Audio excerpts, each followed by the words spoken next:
Welcome, welcome, welcome, everyone, to Adventures into Reality. I am your host, Andrew Bartzis, and I am joined today by Kathy Mom. Hi, it's great to be here yet again. It's, again, another wonderful day where I am. But there are so many things to be thankful for.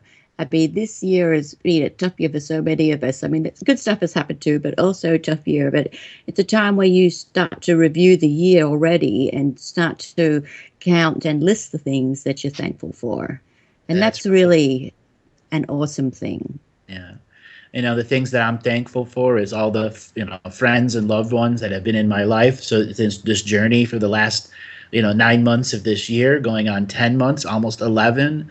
I'm thankful for all the audience that has stuck around through all the ups and the downs, and the amazing people that keep calling in, asking for advice from both Kathy and myself. Thank you for this world that's finally beginning to show a little bit of change.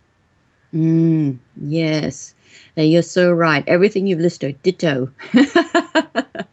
But certainly, that it's the friends, the family, and all the support that we've had this year, especially the last few months. It has been great, and I'm very thankful for it.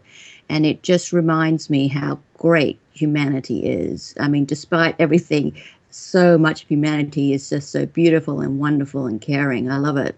Yeah. With that said, let's go to our first caller via Skype. Irene, are you there? Yes, hello.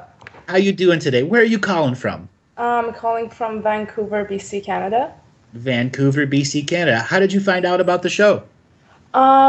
I found about you through my husband about a year ago, and first when I started listening to your materials, it was super complicated for me. I didn't understand your words, and I got used to it after a while. So now I really enjoy listening to you, and I love the show, and I want to thank you and Kathy for making such a helpful and informing show and doing it almost every week. So it's very amazing. Thank you.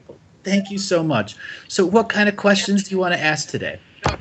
So I'm studying architecture right now, and I have good knowledge of sustainability practices, and sacred geometry is another thing that I'm very interested in, and feng shui. I know some of the basics of it, but I know that Kathy has a lot of knowledge about that.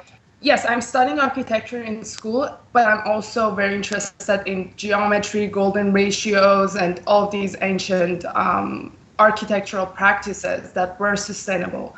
And the thing is that I'm trying to find a good feng shui master here in Vancouver, or like any types of feng shui sources that are legit.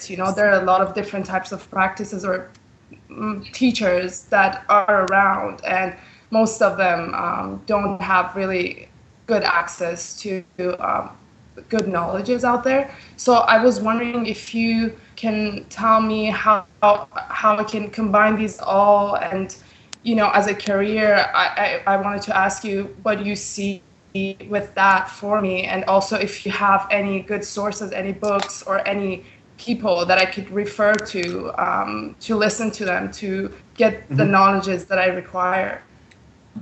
So you're looking to absorb the information of the geometry, apply it to your architecture, and make that a part of your business future plannings? Yes. And incorporate into my design. It's a synthesis of knowledge is what you're really going to be creating. And how far into your architecture are you?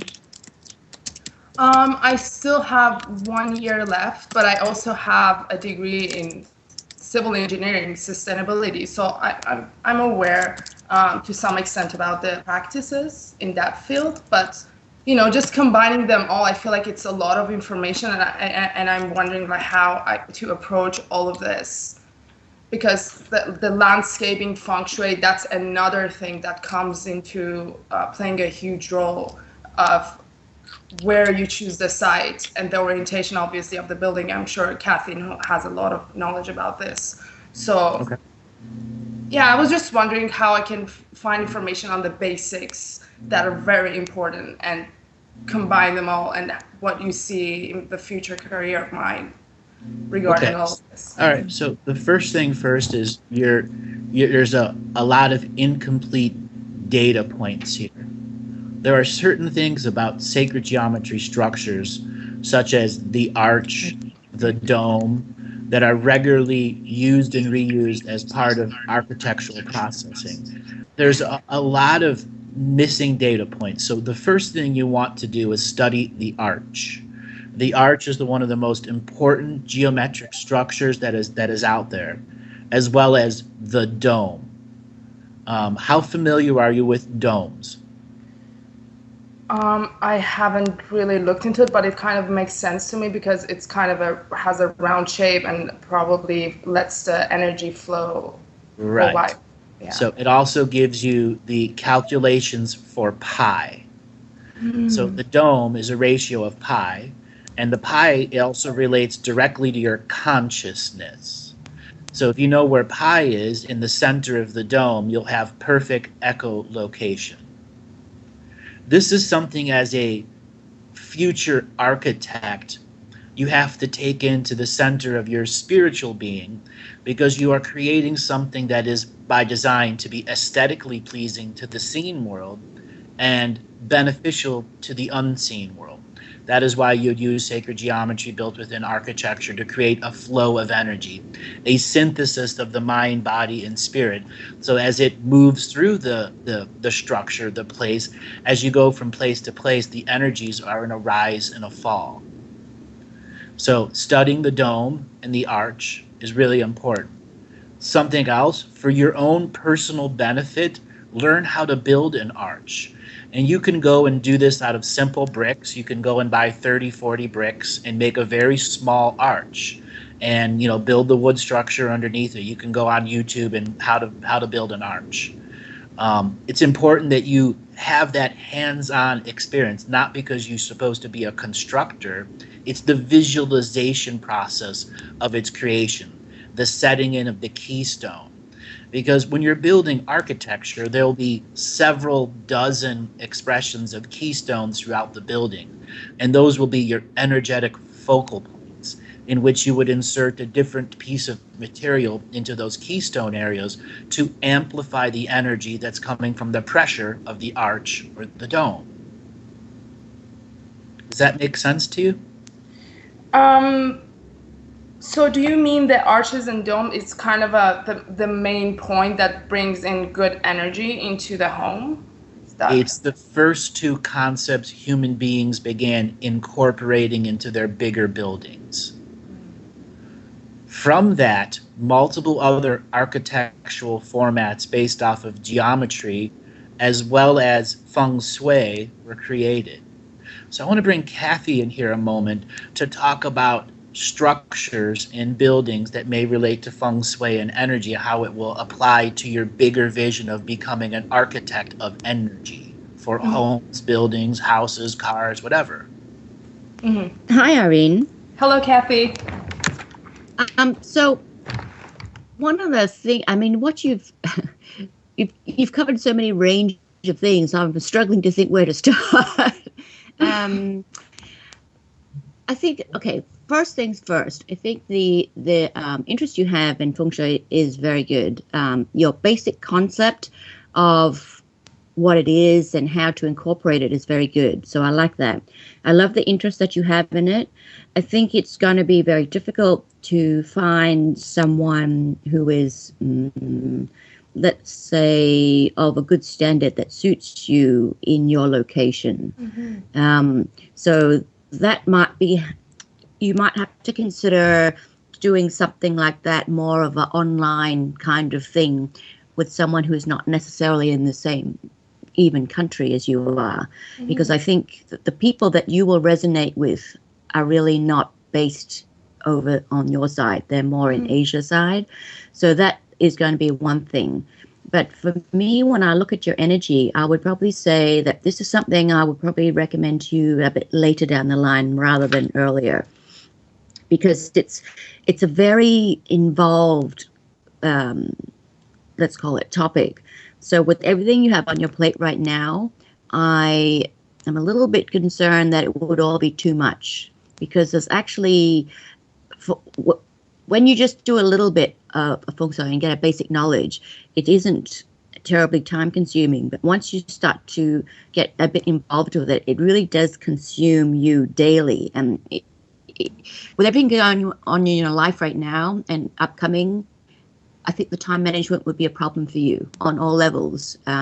So if you were to do something like that, I would probably say maybe look at that a bit later next year rather than earlier, because by then I think you will just, by natural, I don't like the word coincidence, let's say natural synchronicity, you will encounter someone that suits your purposes, that you can do via the internet, online, that kind of structure. But when you look around that time, you will easily find who suits you. Okay. So then another point about the feng shui is, when you are looking at it in a complete cycle, a complete, let's call it a project, one of the things that you will find that is very helpful for you when you're doing design work is that it gives you a completely different way to look at it. Like if you can imagine every day you go through your life and you look at things like, say, 3-dimensional, 4-dimensional, that kind of imagery. What feng shui will do for you will add like a 6th, 7th, 8th dimension. So you will come looking at it from, it's almost like if you were, I'm making this up now, it's almost like you were standing in space and looking down. You know, it completely changes the way you view things, but it doesn't change it completely so that what you would create is so different. It just turns your way of view, which then turns things that you're already going to create into something a bit different. So so I guess what I mean more is, let's imagine if you were to build a house, and all houses, let's say, have 4 walls and a roof. That wouldn't change, but which way the door faces in that particular location, on that particular road, on that slope where the sun rises, doesn't rise, things like that, that would be influenced by the feng shui aspect. So by not incorporating or learning more about it till later next year, it won't hinder you, I guess is what I'm saying. It will only enhance what you're doing later with everything that you've learned by then. So did I explain that well? Yes. So you're suggesting me to more focus on the sacred geometry side of it and explore, as Andrew was saying, the arches and the domes and the phi ratios and all of that for now.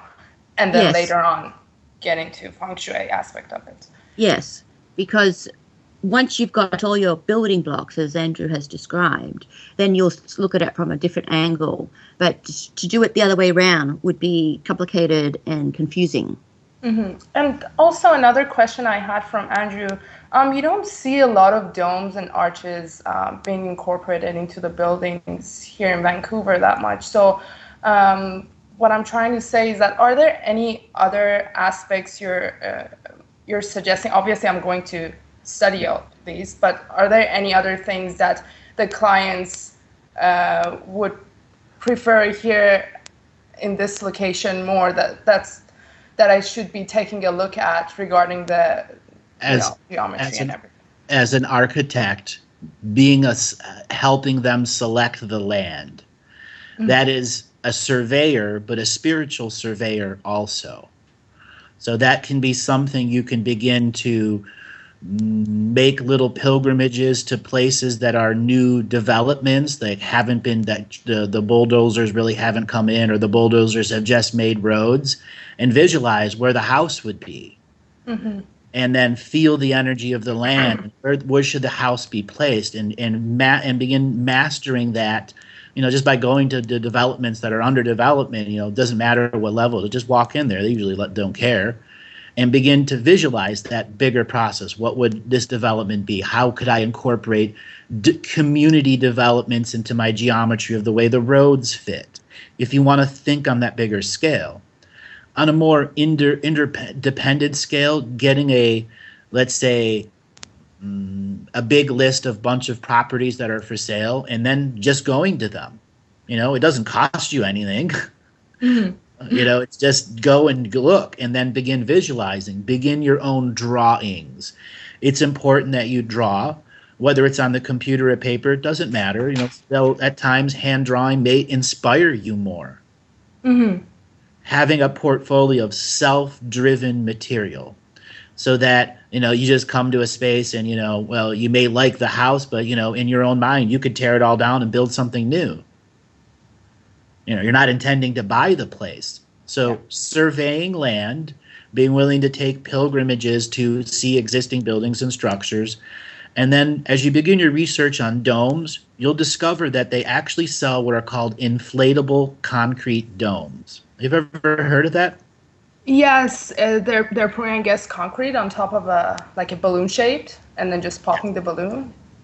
Pretty much. Sometimes they don't even pop the balloon. It just erects into a structure, and then they spray concrete over it and underneath.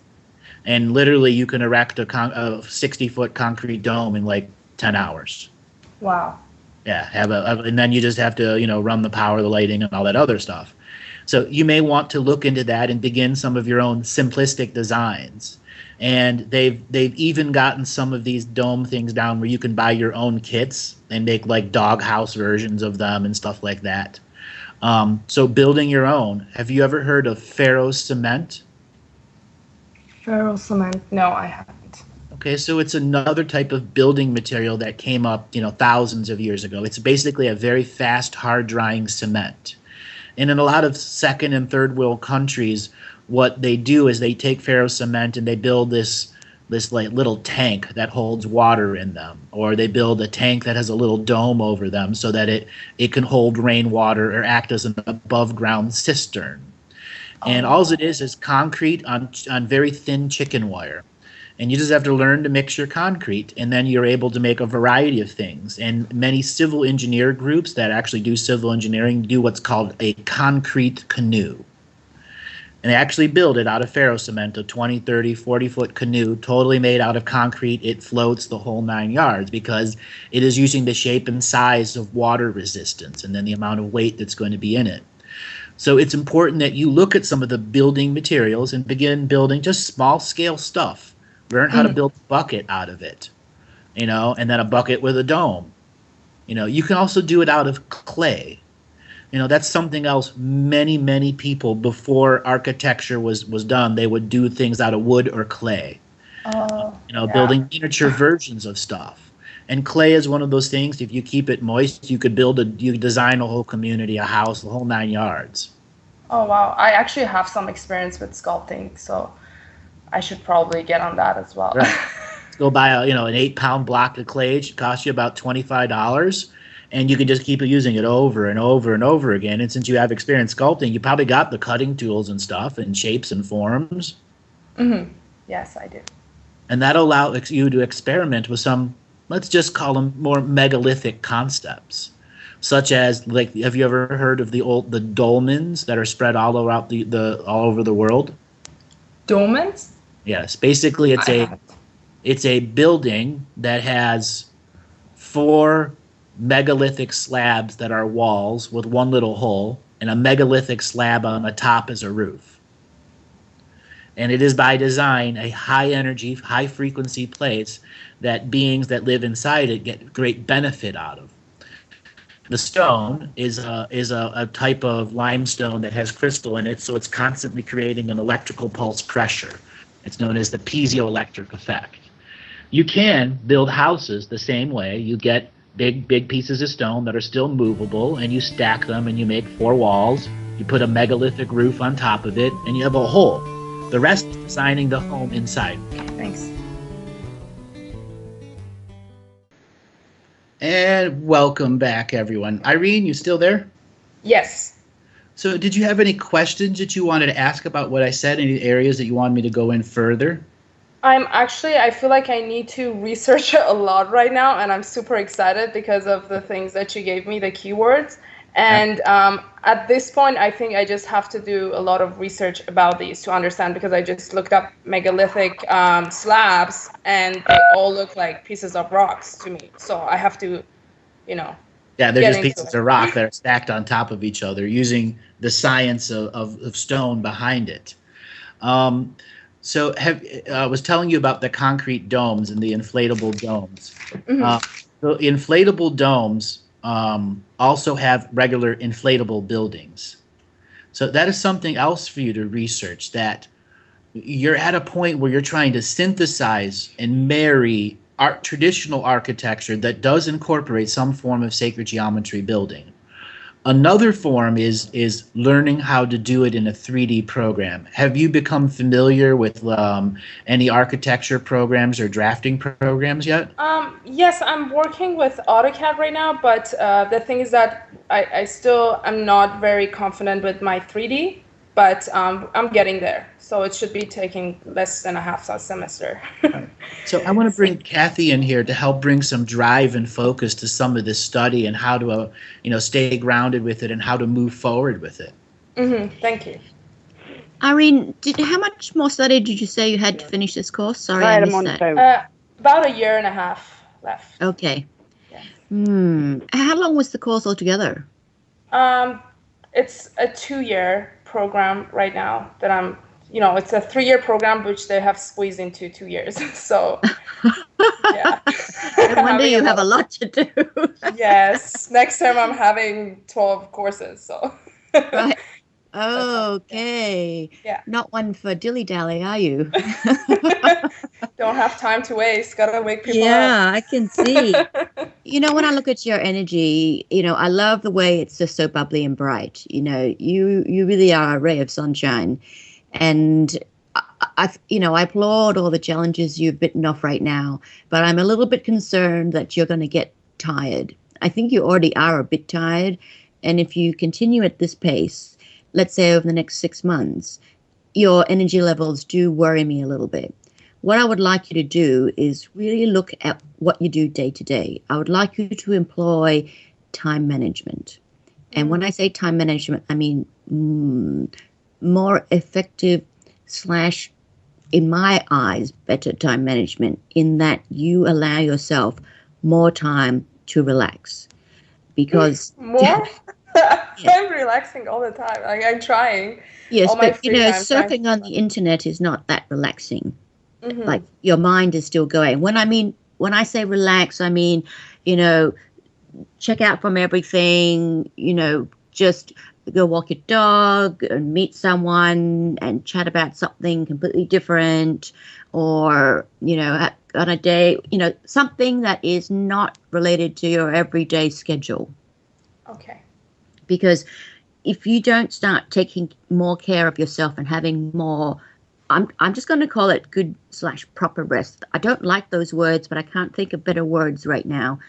But the essence of it is that you have to be more mindful of your body and your mind, because if you keep at this pace, you will just drain yourself. And when you drain yourself, not only are you going to be tired and stressed, your creativity will not come the same. And then you will start to chastise yourself because you can't think of the creativity that you normally can tap into. So it's more like a strong suggestion that you slow down here and there.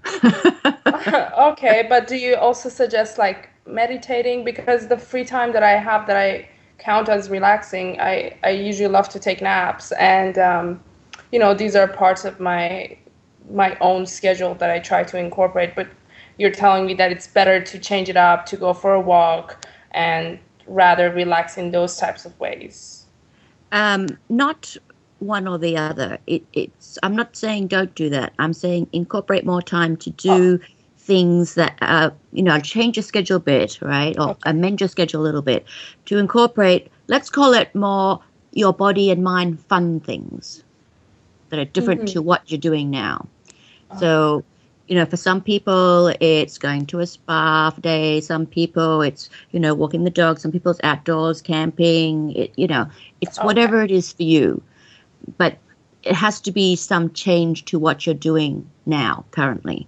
Okay, and more discipline and time management. Correct.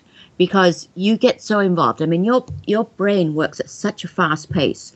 I'm sure it's quite exhausting. Your friends and family might find it exhausting sometimes talking to you because you jump topics so fast because your brain moves so fast. And the rest of us are like, what? Wait, what? That's 2 days ago. What are you talking about now? And, you know, and that's great. I love that about your brain, right? So don't get me wrong. I'm not saying don't do that. I'm just saying you have to acknowledge that your brain works at super fast rates. So for you to do something that turns it off and it can relax and do something different is much more challenging than one would think. For the average person, it's not as hard as it's going to be for you. Mm-hmm. Right? Okay, I will. And that's because it's your mind. So to simplify it, think of yourself like, just do a cartoon image of yourself and think of your brain, and it has to be the couch potato in whatever way that works for you. Body, brain, have to be the couch calm down potato. my brain. Yes.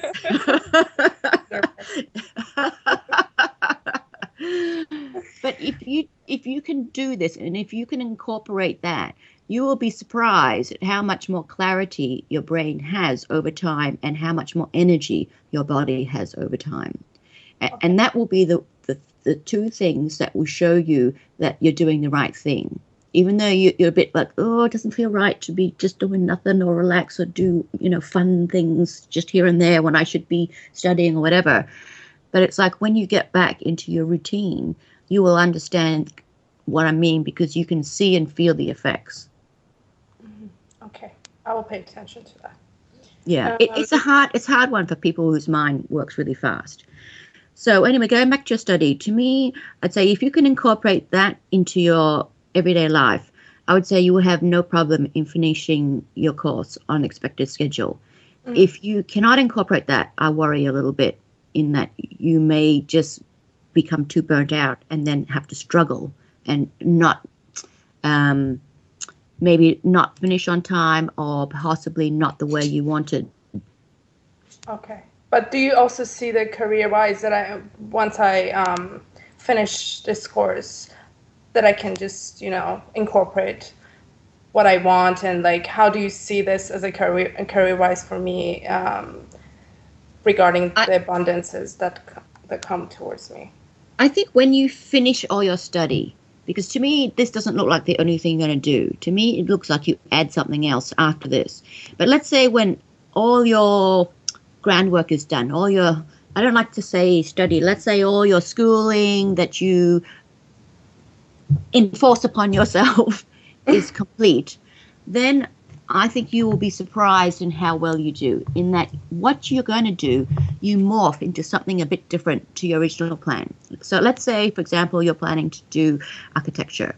What you'll end up doing will be a form of architecture, but not exactly architecture, not in the traditional way that you're thinking. Yes. But what you morph into, I love it, because really no one does that. So you are going to be in a position where you're almost a pioneer in the type of service that you're going to provide. So that aspect of it, I love it. But you're learning, and the things that you've talked about today are definitely a huge part, a big majority of what you'll be doing. But as the next few years come along, you will incorporate even more things than you can possibly imagine into all that to morph it into your final product. And it will be very good. Very good. I can't even think of a good word except very good. Okay, that's exciting. Yes, it is very exciting. And certainly, yes, it will bring you financial abundance.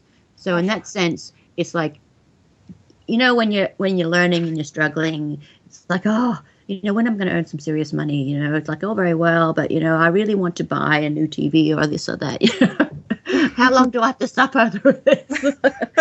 You know, when you're complete and you have everything, your plan in place, you will have your abundance that you're looking for, and that will come fast for you once you start promoting. Because the first thing you do will just morph the word of mouth will be strong. Mhm. So have confidence in that, definitely. And, Okay, great. you got a little bit to go yet, but it does come. So don't worry about it. Okay, so do you also see any health blockages or any types of current blockages that are kind of slowing me down other than not relaxing? Have you got any feet issues? Feet? Not that I'm aware of, no. Have I want you? to get a foot massage. So I love foot massage. Do you feel that sometimes your feet are kind of not achy, but they're like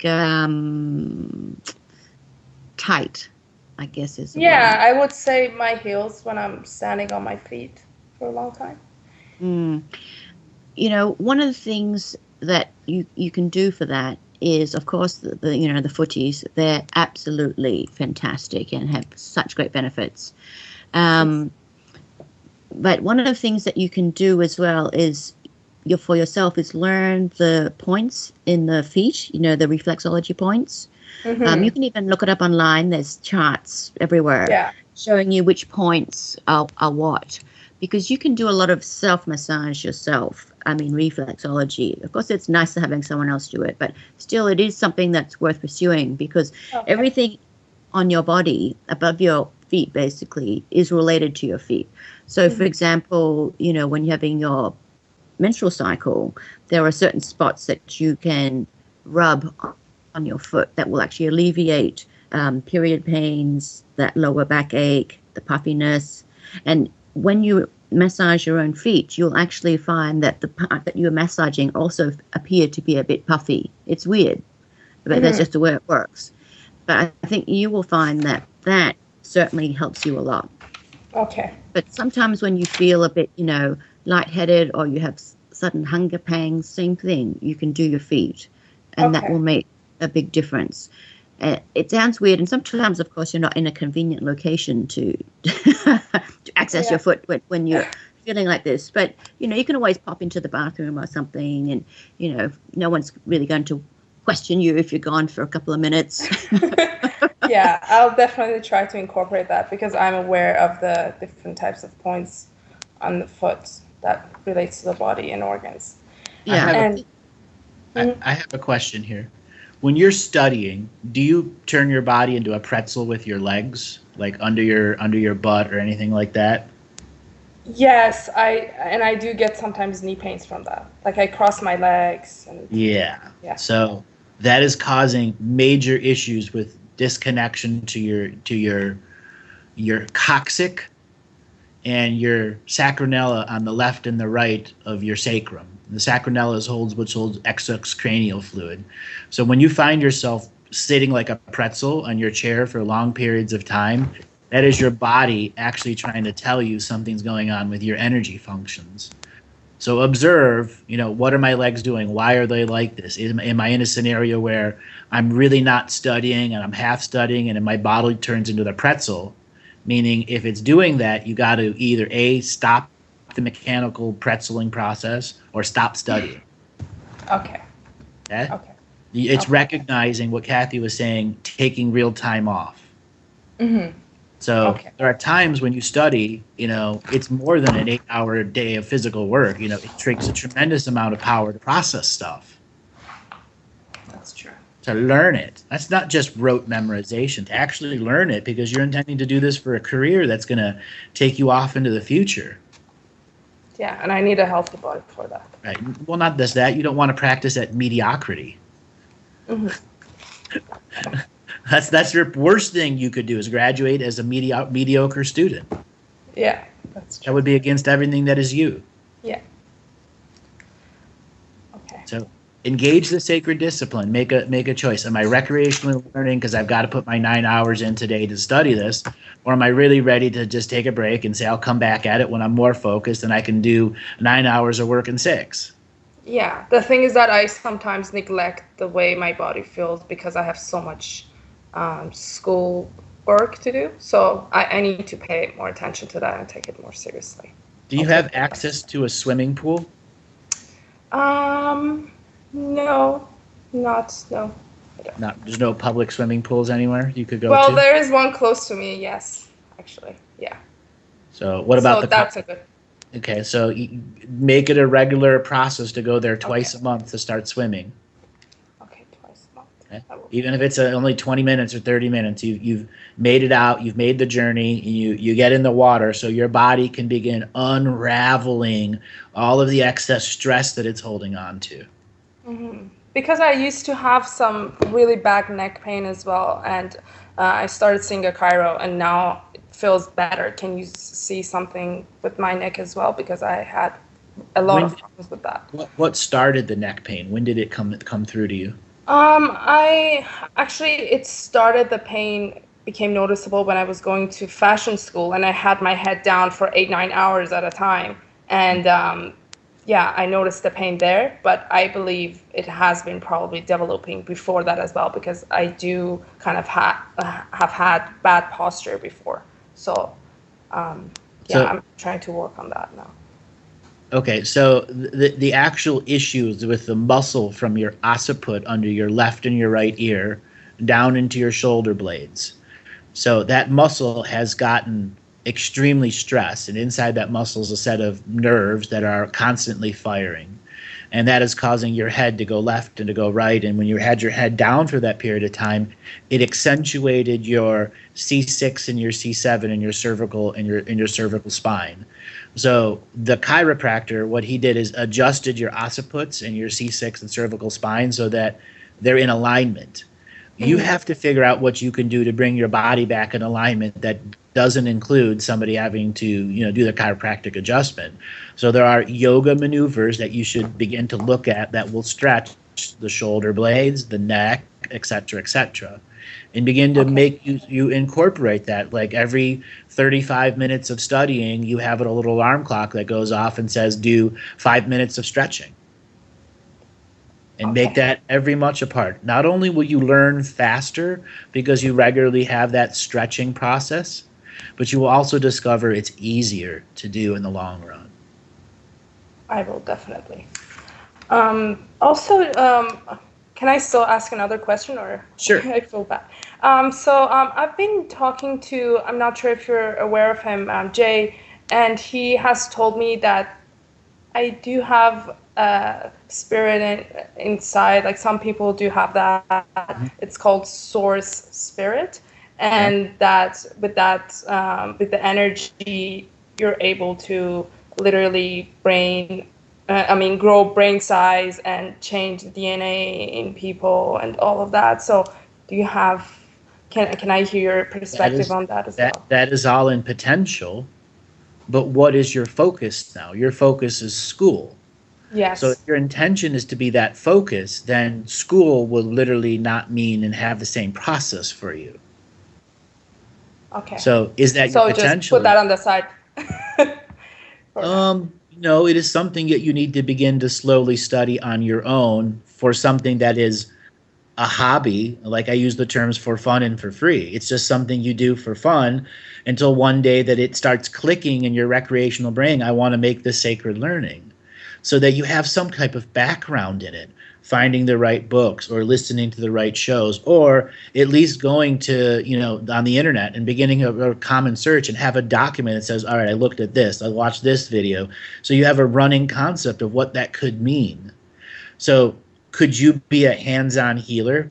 Absolutely, yes. And I know Kathy will 100% agree with that too. It is a different type of choice than being educated in the way that you are now. Okay. Kathy, what do you have to add to that? I agree with you. It is something that is definitely capable, that you're capable of and can be fostered, but it's a time constraint. Choices have to be made. Not enough time. Can I time travel? Can you teach me the art of time traveling? In time, you can learn how to time travel. It's not an instant gratification skill. It really is something that it's a very personal choice, and certainly you're completely capable of taking that to other levels, but it really is going to be a time constraint. Like you will have to make choices. So I definitely agree with Andrew. This is something that you can, do on the side as a hobby for now while you pursue other goals. Once you get into it, to take it to other levels, then you really do need that time, which at the moment you don't have. Yeah. Or in the near future. So okay, I can it's just something do it that's on my worth dog. learning about. Yeah, on and off. And then, when you're ready, if you feel that way inclined, it's certainly something that you can pursue. Okay. And do you, that's the last one. My husband got deported about a year ago from Canada. And do you see any time soon that we're going to be united again? Because it's taking way too long. And if there's any other types of ceremonies that I could do besides reading the revocations, because we've been doing that very frequently together. Okay, so in other words, you mean he was with you in Canada and then Yes. due to immigration recently was deported, and you've been trying to go through all the paperwork and get him back in the country? Yes, a year ago. He got deported. Without too much success in the meantime. Like, besides the revocations, what else have you done? Just like giving good energy to it, that we're gonna, it's gonna go fast, and removing the blockages as we can energetically, but nothing that we can do. Like we're still waiting for the interview, for them to tell us when to do the interview, and it's just very slow. Where was he deported to? Venezuela. You have talked to him too, Andrew. Okay. Yeah, Joel. Yes. I remember him now. All right. I was there at that time. Yes.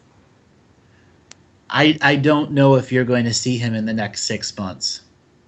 Okay. I would concur with that. I was looking to, and it doesn't seem so simple. It's whatever the paperwork is doing, or whatever the situation was, it doesn't seem like a very clear-cut case. It seems complicated. So in that sense, I would say you're probably going to be looking at, maybe you should think about, do you want to go and visit him for a little while? Yeah. Because to me, whatever paperwork you have lodged is not going to be enough. More has to be done. Whether you don't have all the documents that are needed, or his particular case is very complicated, more complex than normal, hard to distinguish. But to me, it's like a lot more documents need to be sent in, a few more forms have to go on yet. So it would, I don't even know if 6 months would do it, to be honest. But is it gonna work out eventually? Because eventually, yes, but to me, it's just not so simple. And it's like, not only do more documents need to be filed, more forms need to be filled, a certain amount of waiting of time must happen. Yes. So I would have thought under a year is not very realistic, to be honest, which is why I'm saying maybe you could visit him for a while. But ultimately, you will be able to have success with it. It's just going to take a lot longer than you had hoped. Okay, so even could be in a year. That's what you're saying. I'd say to me, the earliest would be a year. But also within that time, more documents need to be filed, and a couple more forms need to be filled in. Okay.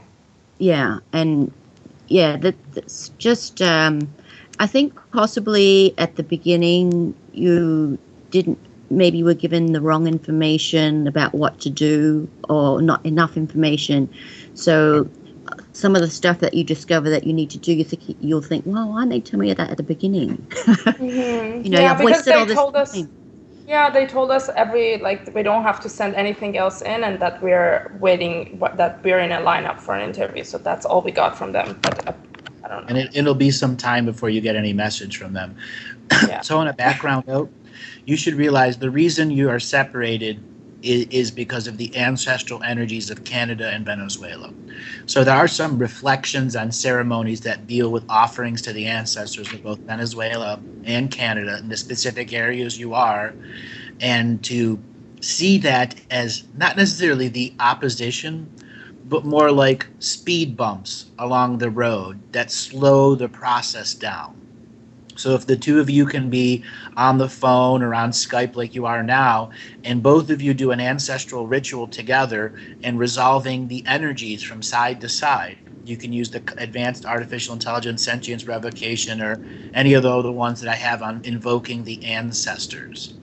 And then creating your own that says whatever is blocking the two of you being together, that is in the past, present, or future, my ancestors or my descendants, that you're beginning to break the contracts, vows, and agreements with them, or redefining of how the ancestors work with you. I talk about the ancestral soup. This is a perfect example. The two of you over a Skype conversation can both simmer a soup at the same time, using your same form of prayers and revocations, and then spread it simultaneously, bringing balance to the two sides. Okay. So what can we offer them? You mentioned offering. Energy, your story. That's what they want to know. They want to know your energy, your story, your action plans. So call upon them. Call upon them. All right, darling, we got to let you go. That is our break. Okay. And when we come back, we're going to move on to the next caller. Thanks a lot. Thanks so much. Thank you. Well, our caller, you're going to have to be quiet there. So our next caller is going to be Attila. Your name and where you're calling from? Attila, are you there? Take yourself off mute. Hi. Hello, Attila. Where are you calling from today? I am Emilia. My husband is Attila, so I use the Skype. So. Okay. Hello. So your name is Emilia. So you're going to have to turn your radio down in the background. I'm hearing an echo from you. All right. Are you there? Yeah, you have to Hello. Okay, there you are. Now you hear me? Yeah, I can hear you now. Oh. So I am Emilia. Mm-hmm. I am calling you from Canada. Hello, Emilia. Sorry for my language is not the best. I have accent because it's not my first language. It's okay. And I thank you very much for you guys, what you're doing, and for having me. Okay. So how did you find out about us? YouTube, JP show, places like this. Very good. So what kind of questions do you want to ask? Well, many things happened with me, so I really like to hear my galactic history, if it's possible. Okay. What is your name, your full name and date of birth? It's my 11th of June, 1968. And my name of birth is Emilia Such. It's Hungarian name. Okay, that's all I need to know. Just tune in a second here. So the last lifetime you led before this lifetime is the setup for your galactic history. It's very common in this era that a lot of people save their hardest processes to the end.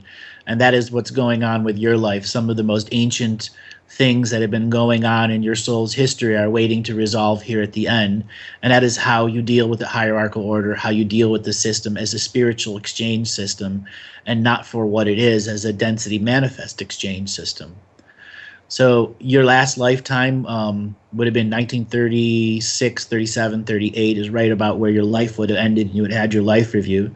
That lifetime you were a general in an army in I want to say Prussia, because it's the German areas, the Prussian German areas of the north of the Baltic Sea. I'm sorry, of the Black Sea. So that particular area was heavily bound to your spirit. You had probably been at least the last 30 lifetimes before that involved in that ancestral lineage battle for control of that particular area. So you ended your war lifetime, but the end of that, and even though World War II started right after that, you spent your time in the astral world deprogramming yourself from war, going through the master updates of everything that you had learned from war, and ending your reincarnation process. Now that you're an incarnating being, this lifetime you have access and available to some of your more ancient light body information, light body missions. So I'm going to go 2,600,000 years ago. That's roughly when you first arrived here at Earth as a multidimensional, multifunctional being who was an Orion via original DNA lineage, but you had also lived on other worlds as a spirit. So you just identified with the Orion homeworld. And when you arrived here, you began immediately functioning with the DNA at a higher level. This is where you began to discover the DNA had time travel qualities to it. And many of the Orions that visited this area figured out how to use their DNA to time travel individually for themselves, separate of their society and what their society was trying to imprint on a world. And what this brought is a way for you to make your soul much older than it actually is, to rapidly advance and learn things. As an I am who was going through a set of processes, you inevitably brought yourself back to the Lemurian area 54 million years ago.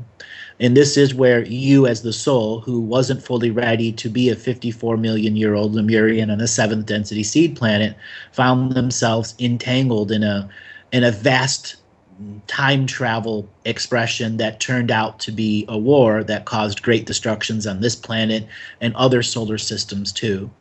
So the bigger macro section is a higher being of light. You stepped into a lower frequency and went right back to the higher frequency as a lower density being, putting yourself through what's called forced evolution. So you have been on this blazing path of forced evolution.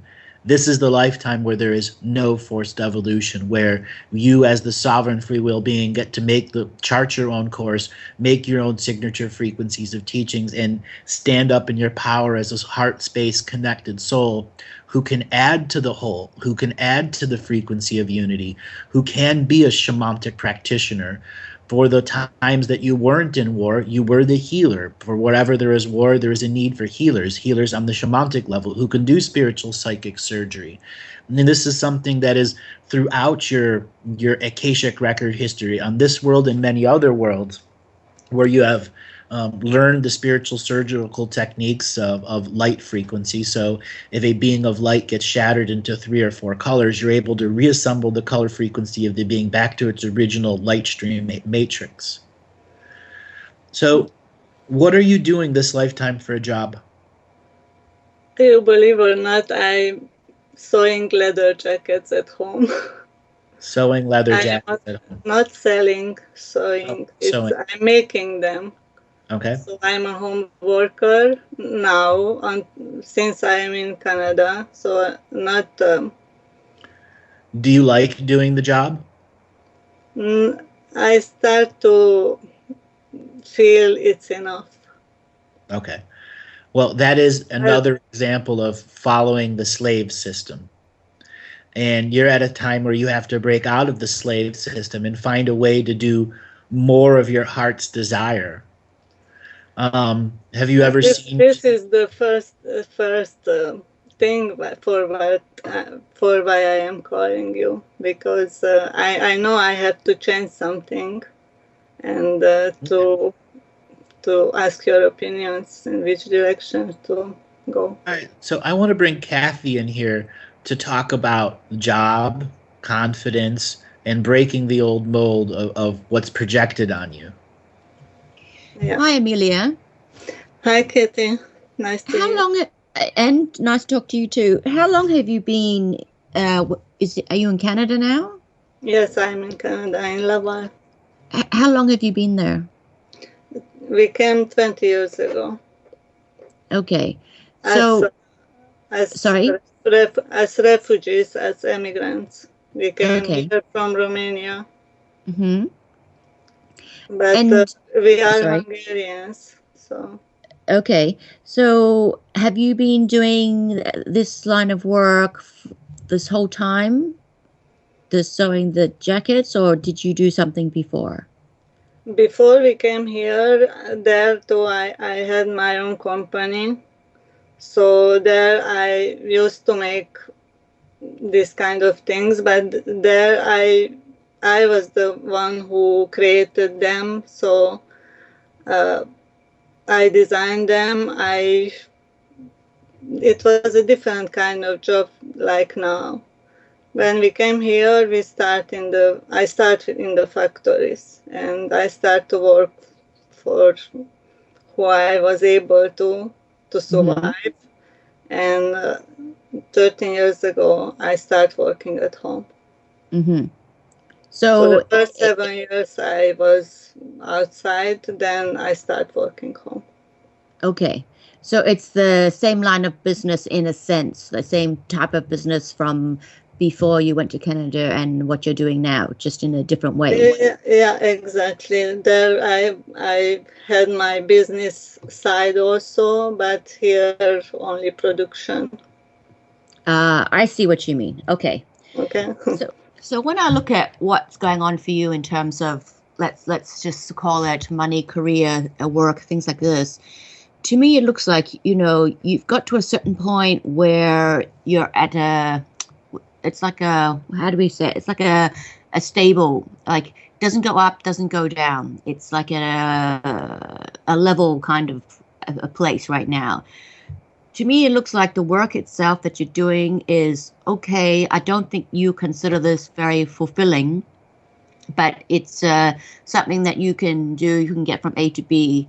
When I look at the potential for what you could do with what you have now, I think at the moment, the market is very down. So it's very difficult for you to change it up or make any big changes to, let's say, increase your production or increase your market at this point. To me, it looks like you will be offered something probably later next year. So that is like in the second part of next year. So let's say after July, between July and December 2017, I think you will find that someone approach you and asks you if you would like to do some type of business together. It is related to what you're doing, but not the same. That's the problem. I'm not sure I want to do this forever. So I wish to do something which it helps my sole purpose. I don't know for sure yet what it is, but yes, I understand. I certainly feel that I have to make some steps in some other direction, and that's but it's not sure which direction to go. But yeah, what you will find is next year someone will approach you to do something together. The reason they find you is because they already know what kind of things you do. But what they ask you to do together is not exactly the same. It is related, but not the same. And it also involves sourcing, which is from sourcing is like getting products or getting raw materials from somewhere else, so not Canada. And this is one of the reasons that this person approaches you, because of your knowledge and your contacts from other places.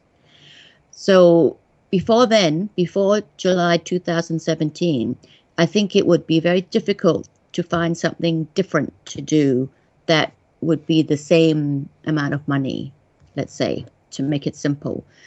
But I would probably say the easiest thing to do would just be keep doing what you're doing and wait to see what happens next year. Because when you are asked to do this opportunity, whether I tell you this or not, it will still happen. And whether I advise you to do it or not, you will still do it. But I think it's a good idea because it helps you get out of the cycle you're in right now. It's a positive move, and it draws on your knowledge and your personality and your contacts, which you don't even realize or understand that you have just yet, because at the moment you don't see the value in it. But when you were approached with this opportunity, you suddenly understand the value that you hold for the right people. And this is what's important. I think it's a very exciting and positive thing that is coming up for you. I like it a lot. sounds okay. I had Okay. this position before when I did, but how to put it, I everything was possible for me. Never thought it's impossible something. So I was in that position already before to came here. Right. But now somehow I don't know why, because things are happened for me. I feel like I have some more serious things to do or something. I feel some call in or spiritual direction or something like that. I understand. It's And very hard to sometimes just to keep doing what you're doing when you know it is not the thing that is fulfilling you. And when you have people like us say, me saying, it's going to happen a bit later, it is difficult because, no one is that patient, and you also always have the worry in your mind and could it happen? There's all these things that are going on in your head and in your emotions. So one of the things also you can do in the in-between is you can also explore other avenues of yourself, because you're a very multi-talented, multifaceted being.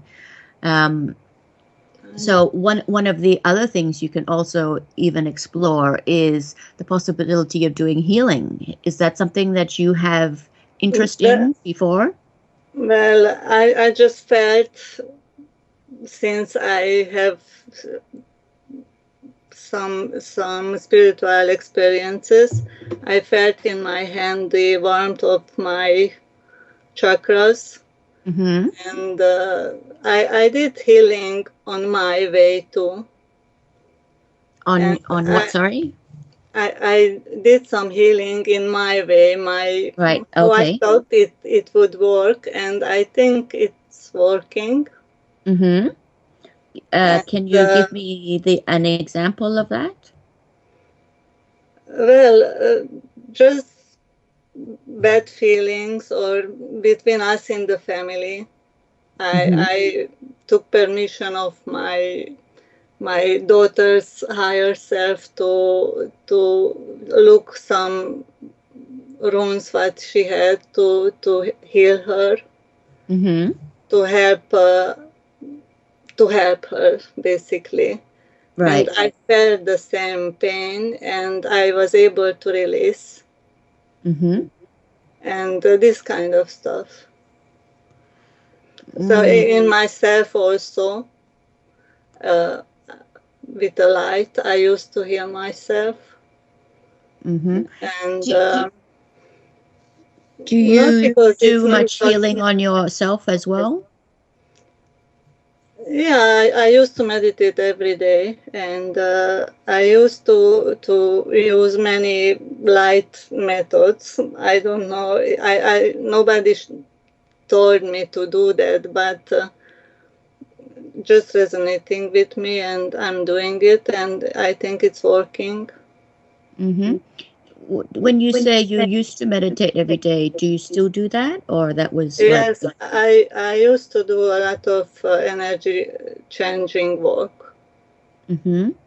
And I used to focus to places where it's harm and war and takes like this, places like this, and I used to send feminine energy.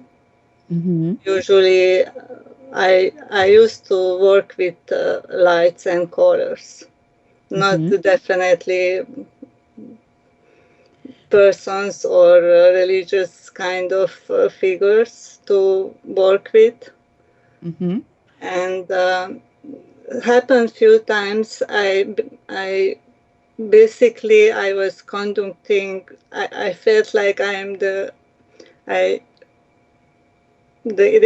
felt like electricity was going through me, but for a long time. So I was able to keep it, to let it to go this energy through me. And it happened this maybe 3-4 times already. Mm.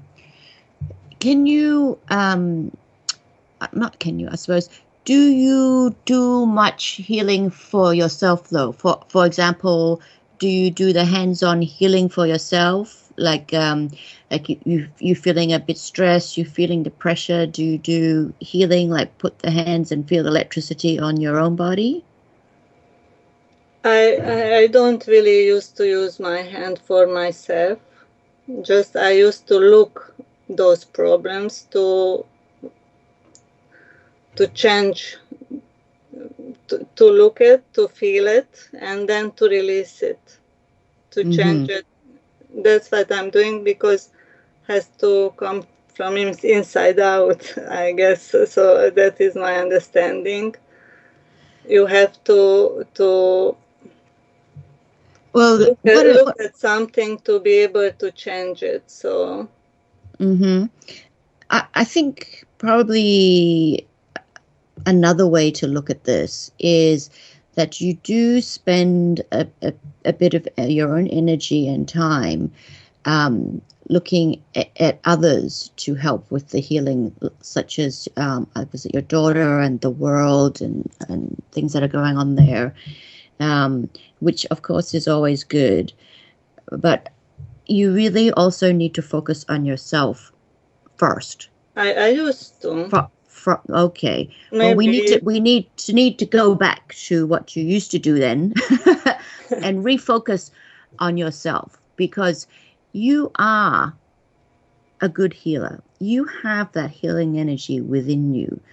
But the challenge for all healers is to do your own self-healing, because it is much simpler to heal other people without doing yourself. And when you don't do yourself, your own self does start to get tired, get worn down. You will feel more pressure, you will feel more stress. And this happens over time. It doesn't happen every day, but over spans of time, it accumulates.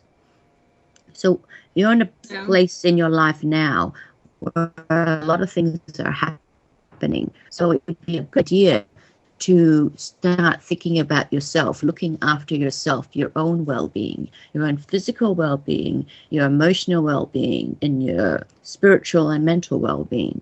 Because when you are all full of your own kind of energy, you will find that you're in a completely different place to look at things and move forward.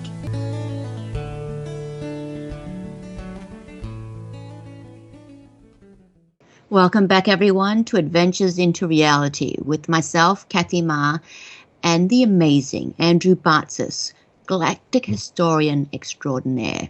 And if you'd like to learn more about Andrew, please check out his website, andrewbartzis.com, for everything that he's done, is doing, and going to do.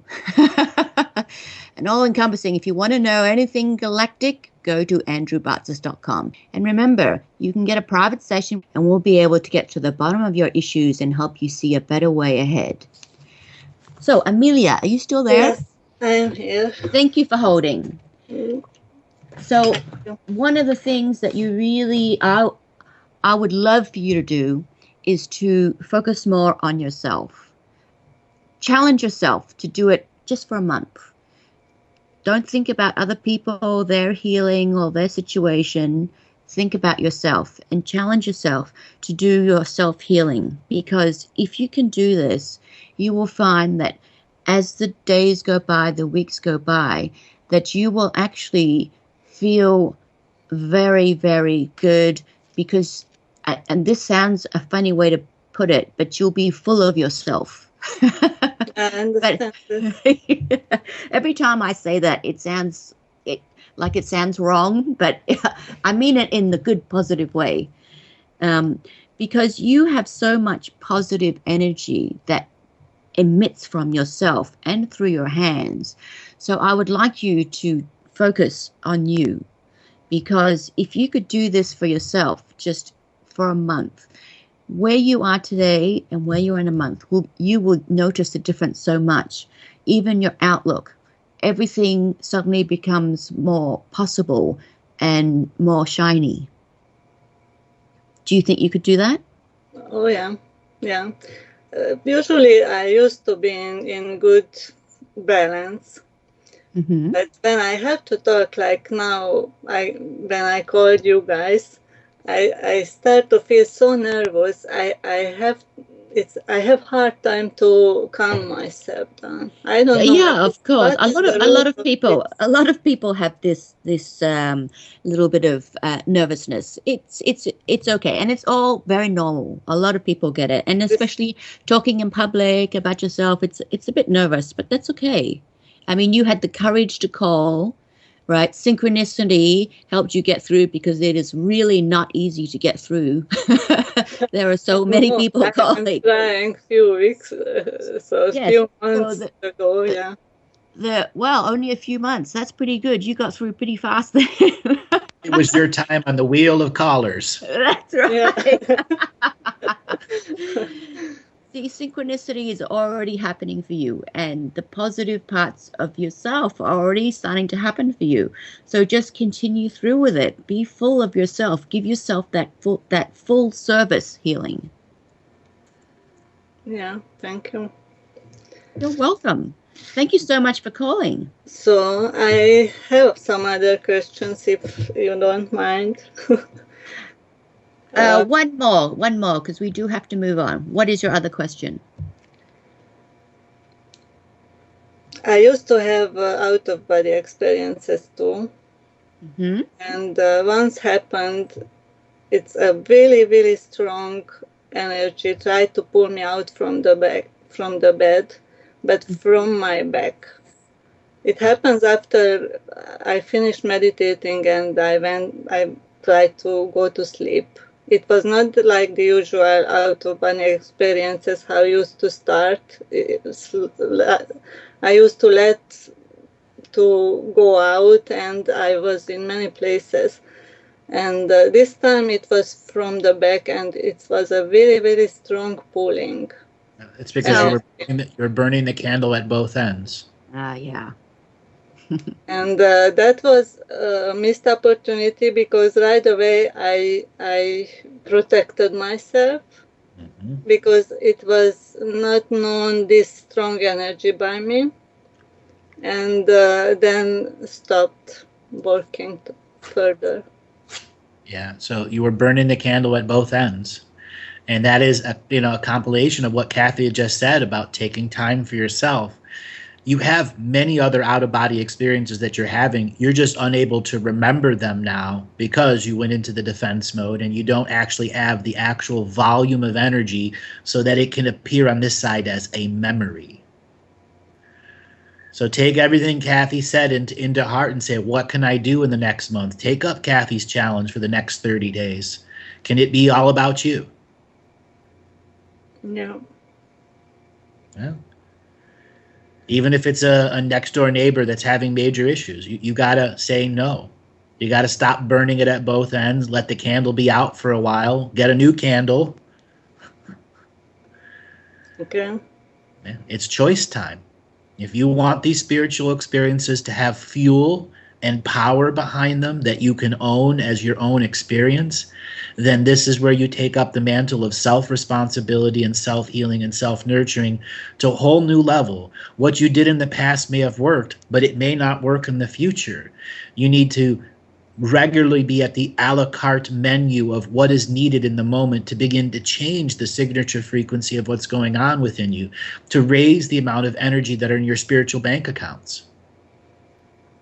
Yeah. All right, darling, we must move on to the next caller. Thank you so much for calling in. Thank you very much, and have a nice day, and hope we talk in the future. Thank you. You have a good one. Bye. We get some special callers, Kathy, don't we? Oh, we do. We do. Everyone has always got something to teach us. It's amazing. Yes. I'm humbled. Yes. So let's move on to our last caller for the day. 302, are you there? Andrew, Kathy. Yes. Hi, it's Christine Barlow. Hello, How Christine. are you? Where are you calling from today? Florida still? I'm the one on the East Coast. Yes. Yeah, a little state called Delaware. Delaware. I called you guys. I checked in with you when I finally got settled in my house. My brand new house had backed up to the Barlow branch. I had just put my last name back on. I was, excited. I also knew that I was going on a journey because I had to discover my ancestors and discover my roots. So I painted the whole house pink, and I got 2 German Shepherds, and we had puppies, on Cinco de Mayo. And it was the most blissful experience that we ever had. And that was it for me. It just sent me right into my story, my memories. It's unbelievable. I cannot believe I didn't ask for a bigger body to hold this energy.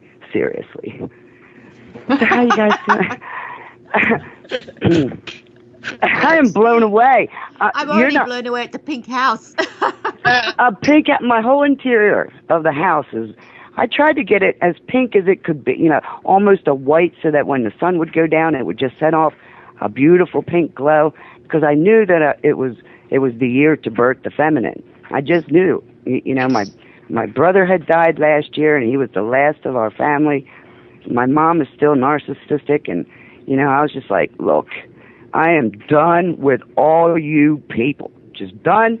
And then I moved down here and got quiet and did ceremony, and it opened me up. I plowed right through polarity, right through 11, right into 12, found my purpose, said, okay, let's get on with it. Let's do this. I'm here to save the world. Me and a few others. And Andrew, you're one of them. So I wanted to keep going because it was so cool. And I could feel myself, looking from way out beyond, seeing the spiral and seeing all of how it was all being done. One layer at a time, and it got faster and faster. And I was like, oh my God, this is how the world was created. And then I felt myself going into, a really great place. And I was like, no, not yet. Not without everybody else. I got to stay. So I came back down, tried to, house the energy, and did something stupid. I did something. Go ahead. I'm sorry? Now it feels like your genes are going to split?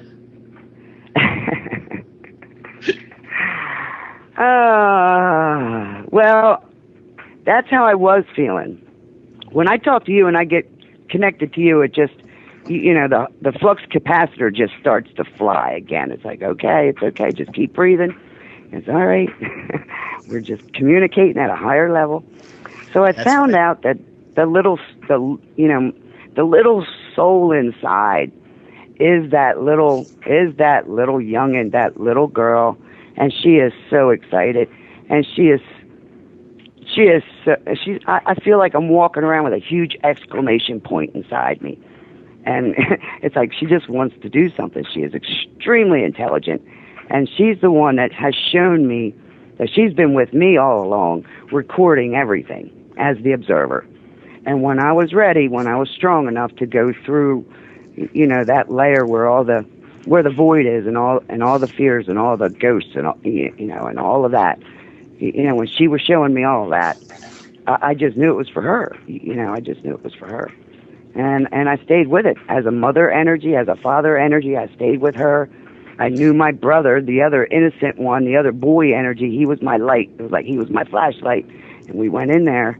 And I found the family jewels, and I saw how they were protected. I saw how everything was protected. And absolutely nobody can get in there without, the right codes, and that's love. And it just felt really, really good. And it's like, okay, so let's get everybody on board. So I was seeing myself as the scry way back when, because every time I went into meditation, I didn't have a language for it. I couldn't describe it. I couldn't speak the language. So, and every time I looked at our language, it was all messed up. So I started looking at it, and I started remembering, well, God, look, I was there when we said this letter goes here for this reason, and that letter goes there for that reason. And then I remember laughing like, oh, my God, these guys are going to think that we're exalting them if we do this, that, and the other thing. They're going to think we're honoring them, but what we're really doing is leaving breadcrumbs for ourselves so that we can remember our origins when the time is right. And it just came through, and it's like, oh my God, I got just my mathematics, my understanding of words, and my chemistry background, and you know, and just my connection to this inner light that, you know, has been with me since I was 8 years old. It was like after that experience when I was 8 years old, I began to get double experiences. I'd get one good guy, math, science, you know, music, and then I'd get just the opposite, the bad guy, you know, music and math and science, and he was the one who sexually abused me. But I knew it was all for a reason, and my life was like that the whole entire time. Every time I wanted something, I got both.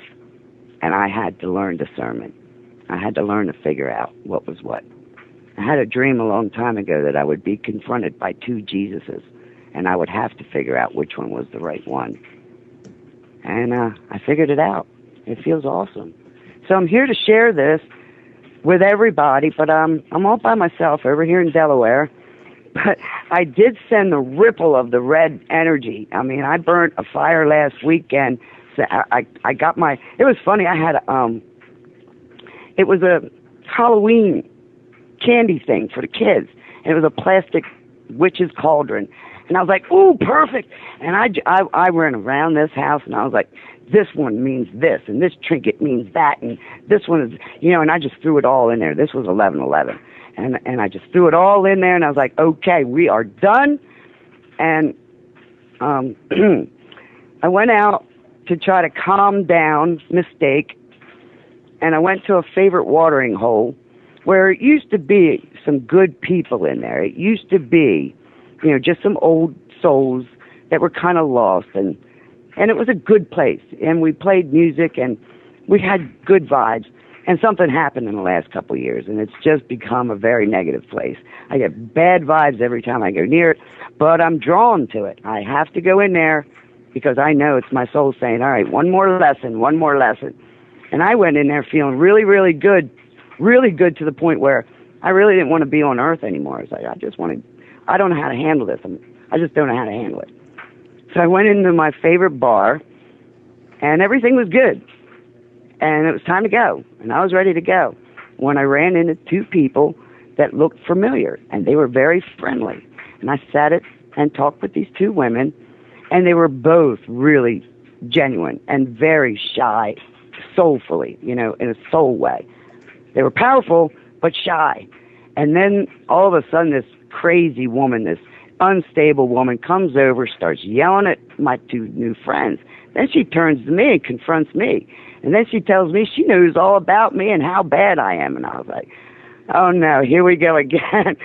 So I was like, no, we're not doing this. I did my best to neutralize the situation. It didn't happen. She got worse. And I just couldn't leave my friends because then she started bullying my two new friends. So I said, all right. And I surrendered. And I was like, that's it. And I took my hat off. I set it down. As soon as I turned around, she was already there. She bull rushed me, pushed me, slammed me into the fireplace. Back of my head smacked on something. I don't know. And I saw myself laying there on the floor.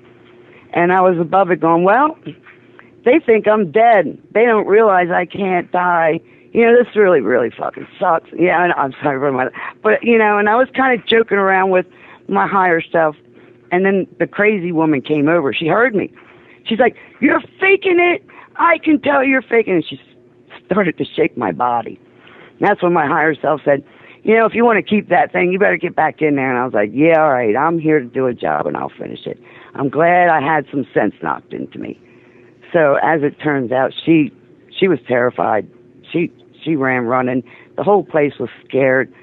And I was fine. I got up slowly. I knew I had a concussion. I was bleeding. The way that it looked like I was split wide open and all that. But it turned out to be a tiny cut in the back of my head. And it was almost as if, okay, we just woke the back of this part of your brain up. We'll do something and make it go off. And I said, no, you're not. And no, you can't. And I just stayed like that and dealt with the last demon that was trying to keep me from coming out. And how long ago was that? That was around 11/11, about 2 weeks ago. So my mother has been trying, and I had 4 texts in that period of time, in a week's time. And I said, okay, we got to figure this out. And that was when I burnt the fire. That was when I realized it was coming through the Marchese bloodline, which is my mother's bloodline. So she's got the mark of Cain. This is just a language that I'm using for myself to help me understand it. But she does. I mean, she's got the AI, so she's all about the artificial intelligence. She's connected to it. She's connected to the Catholic Church. She's connected to all that shame. It's horrible. She's been split. She's me. And I knew that, you know, if me and her are going to be one, we have to resolve this. And there was just no way of getting a narcissist to see it, so I don't know how. It just happened. She was ready to call the white coats on me, like she did to my father. And I just said, I don't know what came over me. It happens when it's supposed to. And I had the words, and I had the frequency, and I had the vibration, and I had the peace, and I let her know it was all right. You know, that my brother Freddie's with her, David's with her, my father's with her, you know, they're all with her. Everything's going to be all right. Just hang in there. And, So you know, are you and just ready? tried to get her to trust, you know, the genius in me, because I've always had it, but she always hated it. Yeah. She was the one that's always tried to keep me from being the person I was meant to be. So are you ready for the next level here? I'm ready for the next level as long as I have help. Well, the simple thing is you need to start doing more fires that are relating to the ancestral energies. One of the reasons you were attracted back to that watering hole was it had a scent, a spiritual scent from an old version of you. Now, Oh, I know. Oh, Yeah. yeah, she's attracted to the old guys. yeah, She's the young one that got in trouble.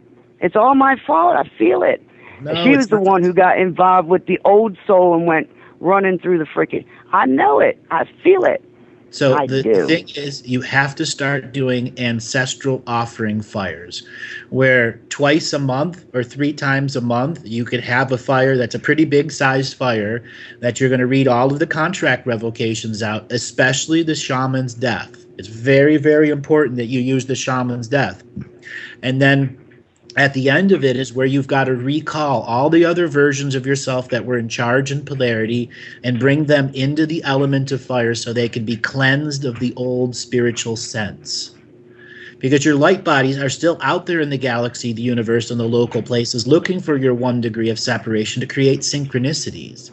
It's a time to clear your spiritual sense and then emit a brand new one that will attract the help that you're looking for, one that will attract the other people that are out there to save the world. My goal is to create 1 billion healers on this world because we are going to need it as our world goes through the spiritual change and through the physical and scientific changes. So for you, it's about ancestral offerings. It's about making those ancestral soups and spreading it on the land, on different intersections of different places that have some meaning to you and the lingo that you're creating. Start spreading the very essence of the ancestral energy. So after you've done that for a month and a half, you know, if you align it where you can do 5 or 6 ancestral soups before the 21st of December, which is the coming of the next solstice, and on the solstice you have a 2-day fire, will you be able to do a 2-day fire? Oh yeah, we have nothing but wind damage and down trees and Beautiful. I've been waiting to burn. I Plenty. collected like all those little tar babies. I did. I called them tar babies Okay. and threw them in that fire last weekend. So what I want you to do is to have an ancestral soup. So the coming of the solstice, that you have a 2-day fire. The first day is to take care of all of your human worldly needs and issues, healing of yourself, self-healing, the external things that are affecting you. And then day 2, after you're clear, is strictly about your galactic connection. Is the beginning to explore galactic councils that use the common term moral codes of do no harm to any sentient kind. So this will be you using the contract revocation for the artificial intelligence and sentience, activating the DNA super technology while you are in your ceremonial expression of trying to connect to the dreaming mind of Earth, the 7 previous generations, the 7 future generations. You're going to want to assemble a series of recipes that are different forms of meditations or magical practices you can do at the fire. And you got to think of it like calisthenics, where, you know, you've got a 6 or an 8 hours where you're going to do fire. You've got to have a bullet point list of 10 or 20 things you want to get accomplished during that time there. 5-minute, 9-minute, 12-minute meditations dealing with the blood, the one dealing with your dream world, or actual out loud revocations that add to the assistance of the fire. That first day is clearing yourself. So the second day, you are ready for a higher form of communication because you have earned it. Now that you are aware that the local energies are the final part of distraction, are you ready to stop distracting yourself at any level and have the level of awareness which you've just talked about when you told us the story in the beginning? You knew as soon as you went and did the energies that you were going to get a great benefit out of it. There is a gift waiting here for you. And now I want to bring Kathy in to talk about some of the other gifts that are in and around you that you may want to take up. Hi, Christine. Hi, Kathy. You know, so much is going on for you right now. It's just crazy. I mean, even just you telling me, I'm like, whoa, overwhelmed. But one of the things I'm embodying it. Yeah. Yeah, I mean, I have that really, really deep feeling essence going on. It's completely different than you know, the thought construct. It's passion. You know, it's intense. One of the things I'd really like for you to sort of consider is when you go to bed at night, can you, I don't know how to put this in a good way, but is it possible for you to do more to relax before you go to bed? I mean, I know that you think you're already relaxed, but what is your nightly ritual? No, usually I run in cycles, and usually around 4 o'clock in the afternoon, my time, East Coast time, I start to wind down. You know, I just start to go through a pattern, and from like 4 to 8, and then by 8 o'clock at night, it's way down. The energy's nice and relaxed, and then by 8 to 10, I'm ready to crash. And I used to wake up at 3 a.m. every morning. Used to wake up, and I knew what I was doing. I knew I was able to communicate and check in with where I was and what was going on. I was always intuiting all of that information. Okay. And then after it was done, I'd go back to Christine, sleep. We've only got a minute or so left. Let me just give you a few words before, in case we get cut off. Okay. I am interested in what you have to say. The time is going to run out in a second. One of the things I'd like you to do is try to add something to your regime at night so that your body and mind can relax more. So, bath salts, Epsom salts. Yeah, I have a hot tub, and I have a garden oils, tub in the bathroom. Excellent. I'd like you to utilize that to its fullest in the evening. Absolutely. And right after bed, I then want you to go from bed, dry off, from bath, dry off, then bed. So that it's literally your routine. And prior to you going to bed, finish all eating and drinking at least half an hour or more before this happens. Okay? And then over the next few weeks, seriously cut down on anything that is stimulating you, like coffee, alcohol, peppermint, even the mints, anything that would overstimulate you, because I'd really like to see your system slow down a bit in sense of the excitement level go down. Because when you can get back to that state of calm, a lot more things will become more apparent and clear to you. And it will help you refocus on what it is that you want, what you're doing at that particular moment in those few months, and where you want to go. Because your own inner psychic sense is so strong. I know the messages are trying to get through to you, but it's your whole system is too excitable. So you need to calm it all down. It's all written down, really, seriously. I'm excited because it's already out and it's on paper. And I'm ready to go to Trump and show Trump what this is all about. Because ISIS is inside me, and nobody can get to it without this information. So all the fighting can stop as soon as I let them see what's going on inside me, and that's the thing. I'm scared. Who do I go to?